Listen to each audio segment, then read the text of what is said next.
I'd just like to make the point that we're very fortunate that His Majesty has allowed us to use Buckingham Palace for this event, and I need to say that. King Charles has just made what could be the biggest decision of his entire reign, and people who truly understand how the British monarchy works are shocked. It is not because nobody saw it coming, but because of what this move seems to reveal about what has been happening behind palace walls. This was not some random choice. It was careful, intentional, and packed with historic meaning. In one move, it has completely changed the balance of power inside the House of Windsor. Princess Anne, the royal who spent years staying out of the spotlight, the woman who focused on duty instead of headlines, has now been trusted with one of the most important responsibilities in the monarchy. The reaction has been huge, and the conversation is only getting started. Before we break down why this matters so much, think about this for a second. When you picture the person with the most influence inside the royal family, who do you imagine?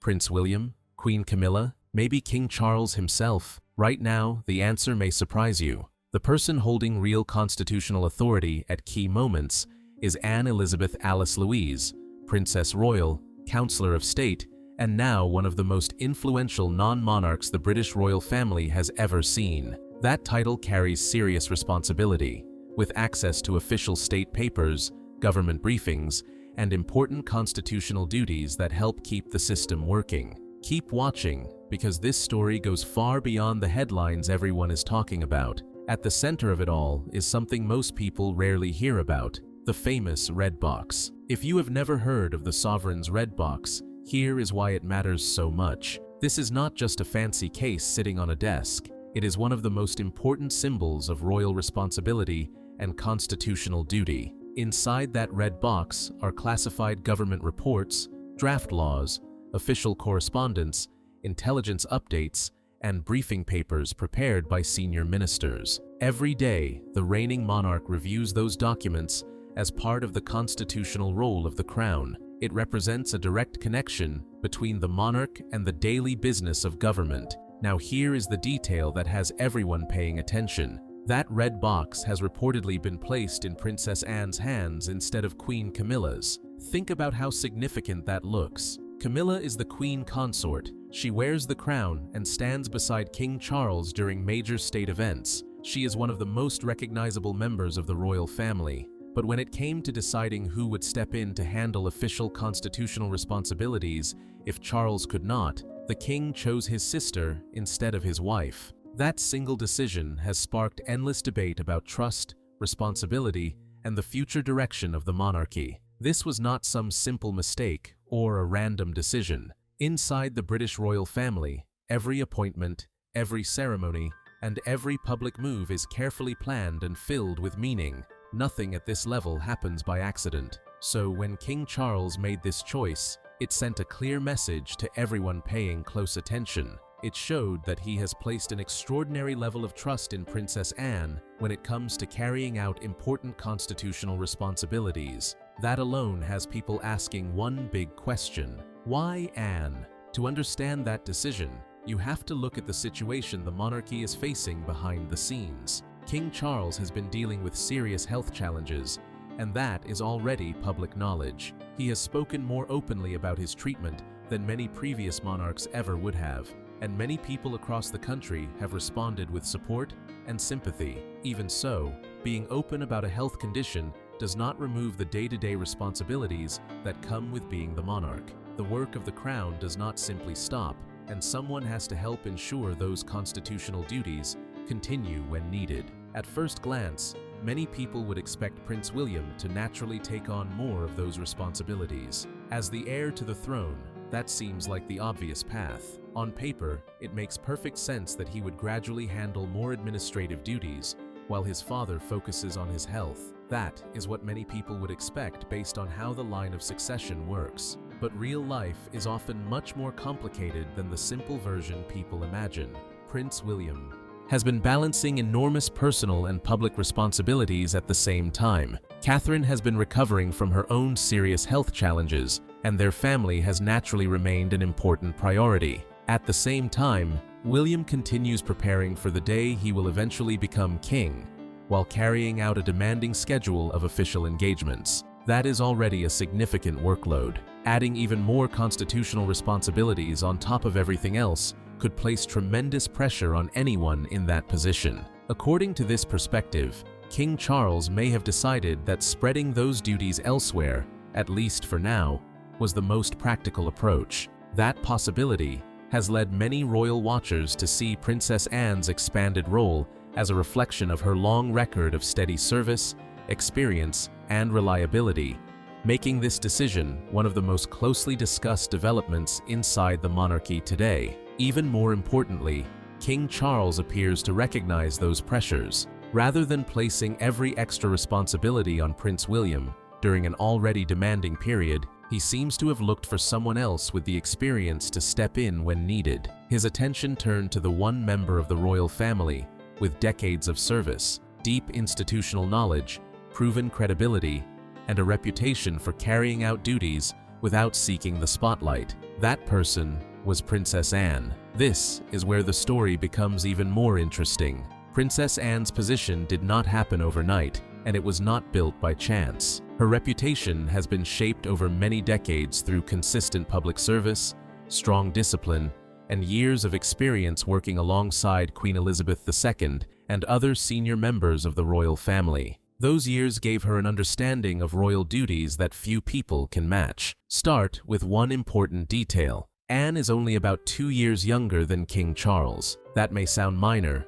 but it means they experienced many of the same historical events, constitutional changes, and major moments that influence the modern monarchy. She does not just study those events from history books. She lived through them while serving as a working royal. That kind of first-hand experience is difficult to replace, especially when difficult constitutional questions arise. There is another reason many royal observers point to Anne as a natural choice, and it may be the most significant one of all. She has long been viewed as someone who focuses on duty rather than personal recognition. For years, she has built a reputation for quietly completing official engagements without chasing headlines or public attention. That image has become one of her defining strengths. Some people might wonder whether a person trusted with major constitutional responsibilities should also be highly ambitious. In politics, ambition is often seen as an advantage. Inside a constitutional monarchy, however, many observers believe reliability,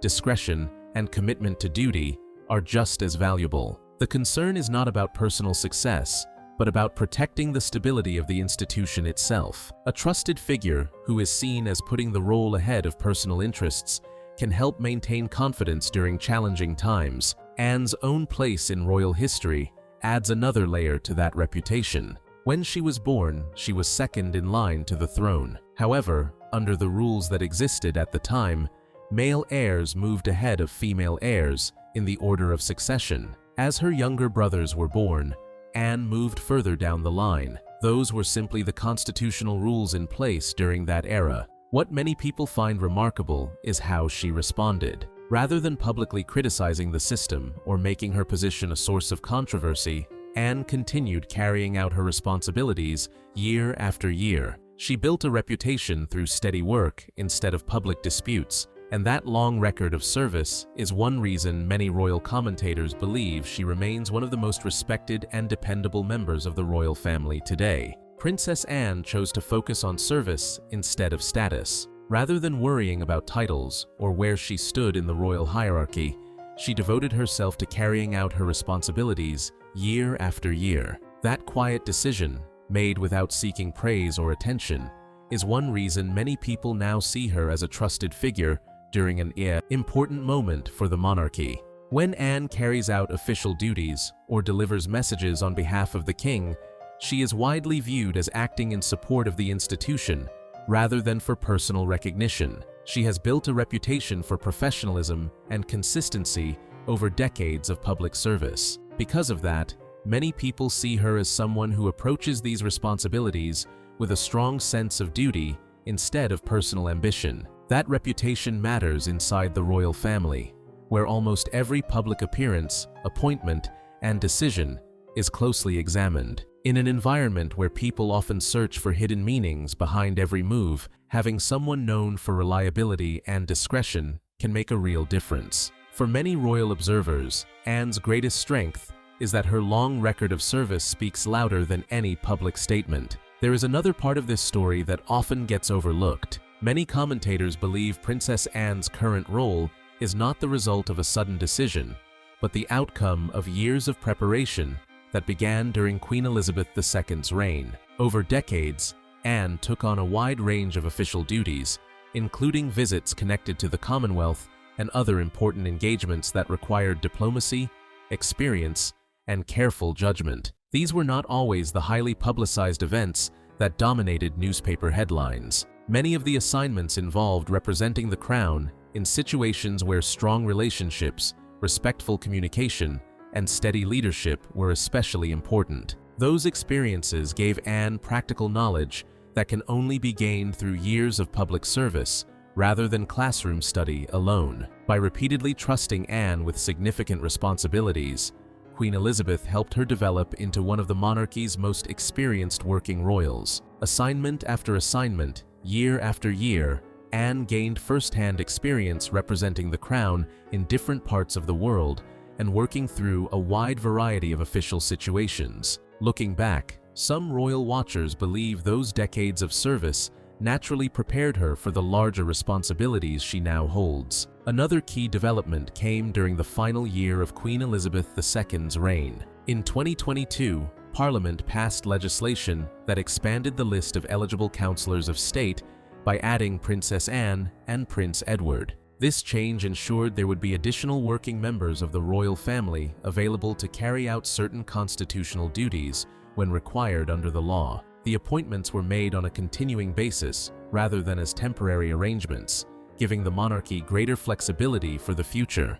Many royal analysts viewed that decision as an important step for the institution. At the time, there were practical questions about who would be available to perform official constitutional functions if needed. Prince Harry had stepped back from royal duties and was living in California, making him unlikely to carry out those responsibilities. By expanding the pool of active working royals through legislation, the monarchy strengthened its ability to continue operating smoothly during periods when extra support might be required, and many observers now see that move as laying important groundwork for the decisions being made today. Another challenge facing the monarchy involved the list of people who were legally eligible to carry out certain constitutional duties if the monarch could not. At the time, Prince Andrew had stepped away from public royal duties following major public controversy, while Prince Harry had also stepped back from official royal responsibilities and moved to California. As a result, many royal commentators questioned how practical the existing arrangements were if additional support ever became necessary. That is why Queen Elizabeth II's decision in 2022 attracted so much attention. Through legislation approved by Parliament, Princess Anne and Prince Edward were added to the list of eligible councillors of state. Because the change was made through the formal legislative process, it became part of the legal framework governing how those constitutional responsibilities could be carried out. Many observers viewed the move as a practical way to ensure experienced working royals would be available whenever needed. According to many royal analysts, the decision also reflected Queen Elizabeth's long-term approach to protecting the stability of the institution. By expanding the group of active senior royals who could perform official duties, she helped reduce uncertainty about how the monarchy would continue operating during periods when extra support might be required. From that perspective, Princess Anne's role became more firmly established well before King Charles began his reign. Looking back today, some commentators believe those earlier decisions now carry even greater significance. Rather than appearing to be a sudden promotion, Anne's growing constitutional role can be seen as the result of years of planning, experience, and trust built over several decades. Whether intentional or simply the natural outcome of her long service, the path seems much clearer in hindsight. The clues may have been visible for years through the honors and titles Princess Anne received throughout her life. One of the most important came in 1987, when Queen Elizabeth awarded her the title of Princess Royal. This is one of the oldest and most respected titles within the British monarchy, and only one person can hold it at any given time. It is traditionally granted to the eldest daughter of the reigning monarch, making it both a historic honor and a symbol of lifelong commitment to royal duty. For many royal watchers, that title represented more than tradition alone. It reflected Queen Elizabeth's confidence in Anne's dedication to public service and her willingness to place duty ahead of personal attention. Over time, Anne developed a reputation for taking on hundreds of official engagements every year, reinforcing the image of a working royal focused on responsibility rather than publicity. Another major milestone followed in 1996 when Princess Anne was appointed to the Order of the Thistle, Scotland's highest order of chivalry. The honor is awarded at the sovereign's discretion and is reserved for individuals recognized for distinguished service. To many historians and royal commentators, receiving such a prestigious honor added another chapter to Anne's long record of commitment, strengthening the view that she had become one of the monarchy's most respected and dependable senior royals, long before recent events brought her role back into the spotlight. Princess Anne's reputation was built through years of consistent public service, and Scotland became one of the clearest examples of that commitment. Over many years, she carried out official visits, supported charitable organizations, and developed relationships with communities across the country. Rather than appearing only for major ceremonies, Anne became known for regularly taking part in engagements connected to education, healthcare, agriculture, and local charities. That steady presence helped strengthen her reputation as a working royal who focused on long-term service. Many royal commentators believe that commitment was reflected in the honors she later received. Her appointment to the Order of the Thistle was widely seen as recognition of her long-standing contribution and dedication. To many observers, it represented respect earned through years of work rather than a single public moment, reinforcing the image of Anne as one of the monarchy's most dependable senior figures. Another moment that drew widespread attention came during King Charles III's coronation in May 2023. For that historic occasion, Charles appointed Princess Anne as his gold stick-in-waiting, a ceremonial position with centuries of history. Traditionally, the role is connected with the monarch's ceremonial security during major state occasions and is regarded as an important mark of confidence and trust. As the coronation procession moved through the streets of London, Anne rode on horseback in full military uniform directly behind the gold state coach carrying the king. It became one of the most memorable images of the day. Millions of people around the world watched the event, and many royal observers interpreted her prominent position as a visible sign of the king's confidence in his sister and the important role she continues to play within the royal family. There is another part of this story that often receives much less attention.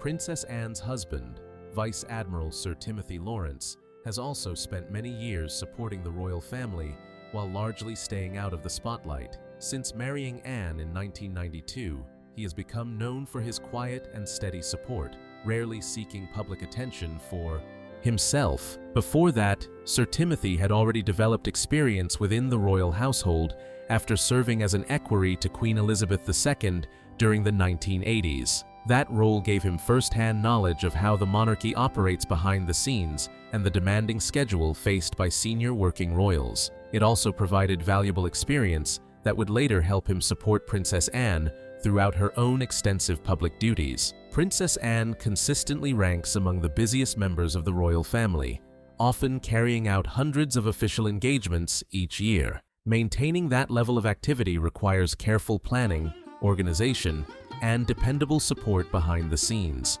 Many royal commentators believe Sir Timothy's steady presence has played an important role in helping Anne manage those responsibilities, allowing her to remain focused on the public service that has defined her reputation for decades. For more than 30 years, Sir Timothy Lawrence has quietly supported Princess Anne without seeking attention or recognition. He has remained a steady presence behind the scenes, helping her manage the demanding pace that comes with life as one of the busiest working royals. While Anne often receives the public attention, many royal observers believe Sir Timothy's consistent support has been an important part of her ability to carry out so many official duties year after year. Queen Elizabeth II recognized that dedication in 2011 when she appointed Sir Timothy a Knight Commander of the Royal Victorian Order. This honor is awarded personally by the monarch to recognize distinguished service to the sovereign and the royal family. It reflected the respect he had earned through years of loyal service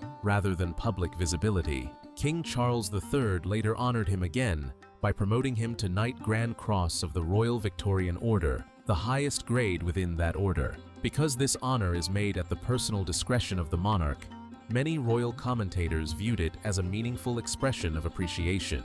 It highlighted not only Sir Timothy's own service, but also the important role he has played in supporting Princess Anne throughout decades of royal life. To many observers, that recognition says something larger as well. It suggests that King Charles values the teamwork behind Princess Anne's public service just as much as the service itself. Behind every demanding schedule is careful planning, personal support, and years of commitment that often go unnoticed. In that sense, the honor can be seen as recognizing a partnership that has helped strengthen the work of the royal family over many years. There is also a fascinating historical connection that adds another layer to discussions about Princess Anne and Queen Camilla. Long before Camilla became Queen Consort, the lives of the two women crossed paths in unexpected ways through their earlier relationships. It is a chapter of royal history that still attracts interest today because of how closely connected their personal stories became.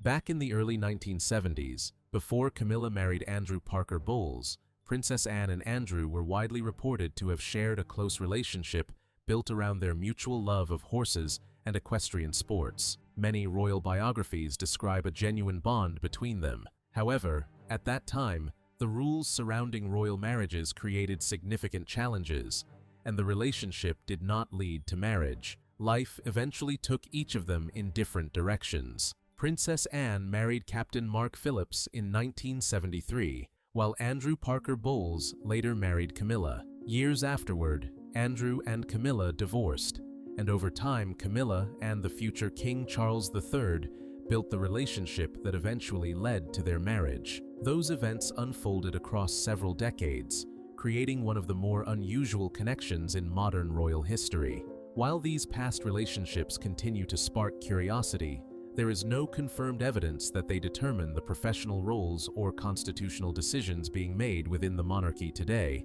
even though they remain a frequent topic of discussion among royal commentators. The personal history connecting some members of the royal family is undeniably complex, and it adds extra interest to the conversation surrounding recent royal developments. Today, Queen Camilla holds the title of Queen Consort and stands beside King Charles during major state occasions. Princess Anne, meanwhile, continues to carry out a different set of responsibilities tied to her long career as a senior working royal. Because of those different roles, comparisons between the two have become a frequent topic among royal commentators. While Queen Camilla plays an important ceremonial and public role, Princess Anne has also taken on significant constitutional responsibilities through her position as a counselor of state when required under the law. That distinction has drawn particular attention because it highlights the different functions carried out by senior members of the royal family. Many observers have pointed to Anne's decades of experience and public service as reasons she continues to be entrusted with these responsibilities. Another part of the story that has attracted attention is the reported support Princess Anne has received from Prince William and Catherine, Princess of Wales. Their public interactions have often reflected warmth and mutual respect, and many royal commentators see that relationship as an important sign of unity within the working royal family during a period of major change. Prince William has spoken positively about Princess Anne's dedication to public service on several occasions. He has praised her work ethic and described her as someone who has made an extraordinary contribution to the monarchy over many decades. Those comments have reinforced Anne's reputation as one of the institution's most respected and experienced senior royals. Many observers also believe Anne's reputation benefits the monarchy as a whole. Her long record of carrying out official engagements,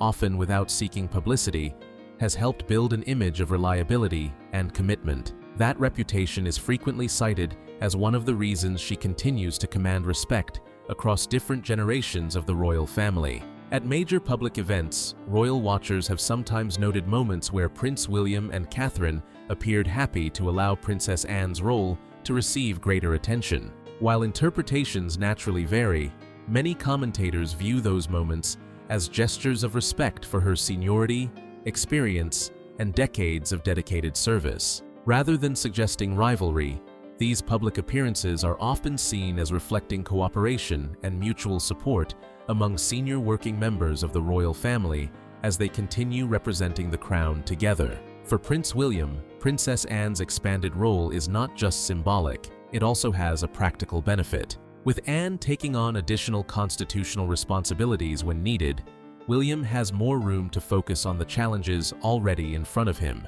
That includes supporting Catherine during her recovery, spending valuable time with Prince George, Princess Charlotte, and Prince Louis, and continuing to prepare for the day he will eventually become king without taking on every possible responsibility at once. Many royal commentators believe that arrangement benefits both the family and the institution. Instead of placing every expectation on the heir to the throne immediately, responsibilities can be shared among experienced senior royals. From that perspective, Anne's role is not seen as replacing William's future position, but as helping provide stability during an important period. It is one reason many observers believe William has welcomed her continued involvement. One moment, in particular, strengthened Princess Anne's public reputation and reminded many people why she is held in such high regard. During a BBC documentary covering the period around King Charles III's coronation, Anne spoke with unusual openness about Queen Elizabeth II's final days. The documentary offered viewers a rare look behind the scenes during one of the most significant transitions in modern royal history, and Anne's reflections stood out for their sincerity. She shared that Queen Elizabeth had expressed concern about the practical implications of passing away at Balmoral rather than at another royal residence. According to Anne, the late Queen was thinking about the additional planning and logistical challenges such a situation could create. Even during her final days, Elizabeth was reportedly considering how events might affect the people and institutions around her, reflecting the sense of duty that defined her reign. Anne recalled encouraging her mother not to worry about those practical concerns. She explained that Queen Elizabeth deserved to spend her final days in the place where she felt most comfortable after decades of dedicated public service. That personal memory resonated with many viewers and offered a deeply human glimpse into the close relationship between mother and daughter. She also spoke about another emotional moment during Queen Elizabeth II's state funeral. Anne described watching the imperial state crown being removed from her mother's coffin, a powerful symbol marking the end of the late Queen's reign. She explained that, alongside her grief, she also felt a sense of relief, not because the loss was any less painful, but because she believed her mother's lifelong burden of duty had finally come to an end. For many viewers, those heartfelt reflections reinforced Anne's reputation for honesty, compassion, and her deep understanding of the responsibilities carried by the monarchy over generations. For many viewers, Princess Anne's comments revealed something they had rarely heard from a senior royal before. She spoke openly about duty, loss, and the personal weight carried by a monarch throughout a lifetime of service. There was nothing dramatic or exaggerated about her words. Instead, they reflected a calm honesty that resonated with many people and offered a rare glimpse into the human side of royal life. Those reflections also reinforced the qualities that many royal commentators have long associated with Anne. Throughout her public career, she has built a reputation for placing responsibility ahead of recognition. She has consistently carried out official duties without seeking headlines or personal praise, and that steady approach has earned respect from many people across the United Kingdom and beyond. That reputation is one reason discussions about the monarchy's future often include Princess Anne. Rather than focusing only on titles or public appearances, many observers point to her decades of dependable service as an example of how experience and consistency can strengthen the institution during periods of change. Whether attending hundreds of engagements each year or taking on constitutional responsibilities when required, Anne has remained one of the monarchy's most active working royals. Looking beyond individual personalities, King Charles III's decisions can also be viewed as part of a broader effort to help the monarchy adapt to modern challenges.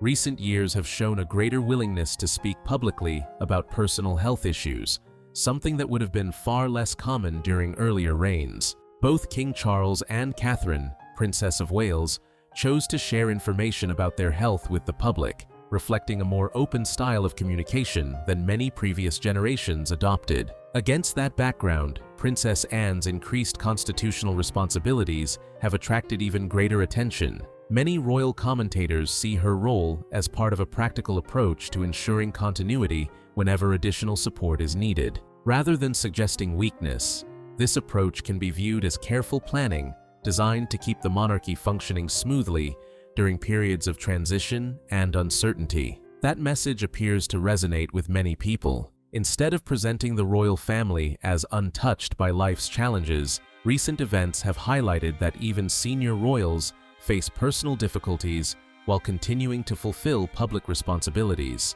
For many observers, that combination of openness and continuity has made the institution appear more relatable than in the past. Princess Anne's long record of service also contributes to that perception. Over several decades, she has earned a reputation for reliability, discipline, and commitment through consistent public work rather than public attention. As a result, many people see her as someone whose credibility comes from experience instead of publicity. Whether carrying out official engagements or fulfilling constitutional duties, she continues to represent the values of service that have defined much of her career. As discussions about the future of the monarchy continue, one question keeps returning.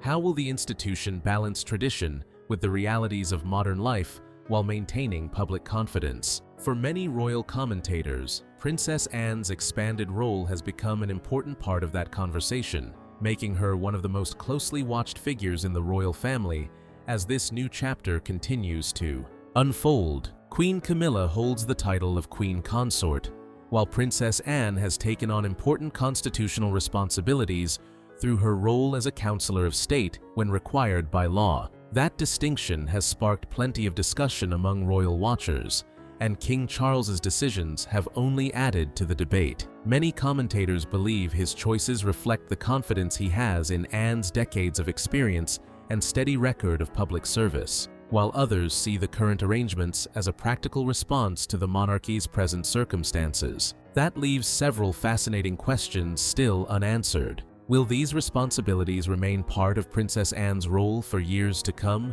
Are the current arrangements simply a response to today's challenges, or do they point toward a longer-term direction for the royal family? And when Prince William eventually becomes king, will Anne continue serving in a similar capacity?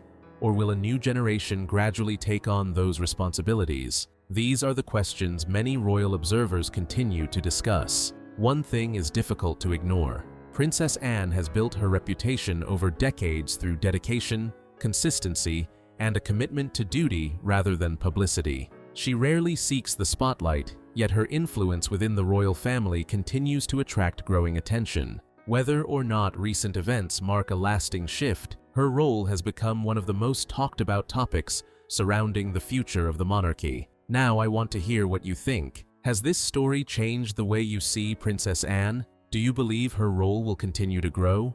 Or do you think things will eventually return to a more traditional structure? Share your thoughts in the comments below. I'd love to read your opinion. If you enjoyed this video, don't forget to like, subscribe, and share it with anyone who enjoys royal news and history. Thanks so much for watching, and I'll see you in the next one.